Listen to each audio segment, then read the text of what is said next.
What's going on? It's your boy Brandon Bird. Man, let's really get into this, man. Let's talk about the Cajun and Creole. Now, there's a lot of things going on. They're talking about the Creoles ain't black. They're talking about Creoles can be white too, but I'm break it down a little bit more simpler in a subculture way.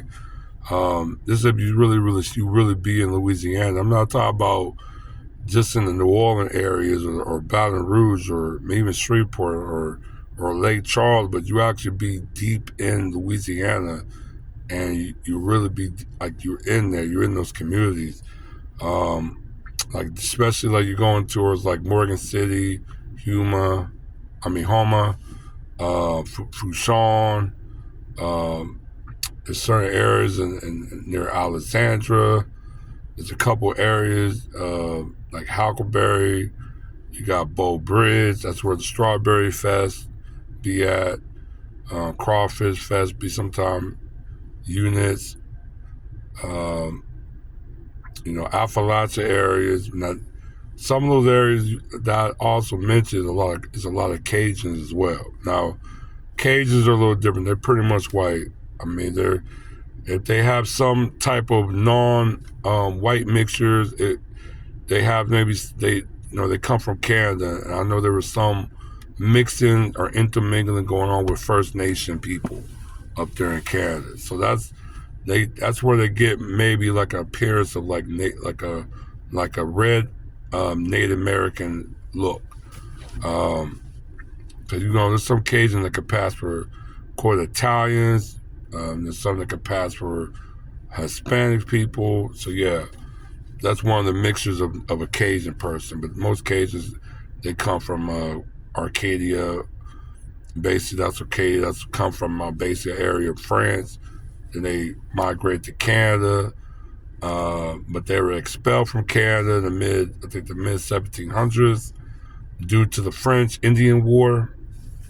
So it's a so they basically was not really native to the Louisiana territory. They just migrated there. You know what I'm saying? Um, so that's the difference. But the thing is, they're still classified as white. That's the thing about Cajun. They gotta look a little bit of a different cultural practice. Um, Now, some people look at Cajun as a southern hillbilly. Yeah, they're kind of close to a hillbilly. If you've been to the Appalachians, deep in the Appalachians, you'll run to like actual hillbillies. Yes, they do have a dialect. They have a cadence. A lot of them come from Irish, some Scottish background and lineage. Um, Very isolated type of group of people like Cajuns. Definitely could be mean spirit in a way. Also could be somewhat friendly in a way, unless they're like drunk. But yeah, they're almost like a southern hillbilly. If you want to put it into that in that term.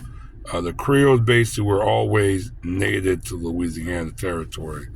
They've been around since the mid 1500s. Um, like I said, their culture. If everybody talk about Creole, the term and definition of Creole been used throughout a few decades and a couple of centuries past. Like Creoles were basically known for European white people who were born in the Americas. The colonies versus the old country. That's what basically Creoles was.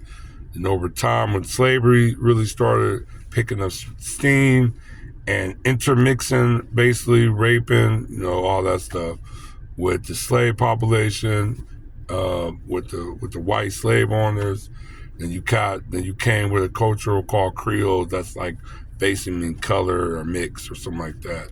It's almost it's the same. It was the same holding as quote mulatto in English. Even mulatto was also used in certain degrees in Spanish and Portuguese, but it's like the same standard as a mulatto. Um, so you basically had the Creoles basically were the results of mixing with between a lot of the racial slave class that was there with the white owners, and then they kind of like basically uh, they gave a different status of these group of mixed people. Um, and basically they gave them basically one step over, quote, black slaves as well. They were like the buffer class. So they were like one, mulattoes were basically used as like a buffer class from the slave population and the slave owners and the dominant society, white population. So you had this culture right here of Creoles that were basically free people of color. Now you had Creoles all through the Caribbean. There were Creoles. Actually, one of the famous Creoles of them all was Napoleon's wife. Her name was Josephine or something like that. And she was actually the Queen of France at the time of Napoleon reign, and even she was a queen when the Haitian Revolution broke off. She actually, I think, was one of the reasons why. I mean, not the reason, but she was full support of slavery. You did have Creoles that were that was participator in slaves. You had some that wasn't. You had some that was advocate. There were slave abolition. So not all Creoles were basically anti-black or in the discussion. Some, yeah, there were certain aspect of it, yeah. But like I said, that all changed when French sold that territory and the United States took over. When America took over, they dismantled all of that. Creoles were basically reclassified as slaves. You know what I'm saying? They even lost their freedom, their free person status.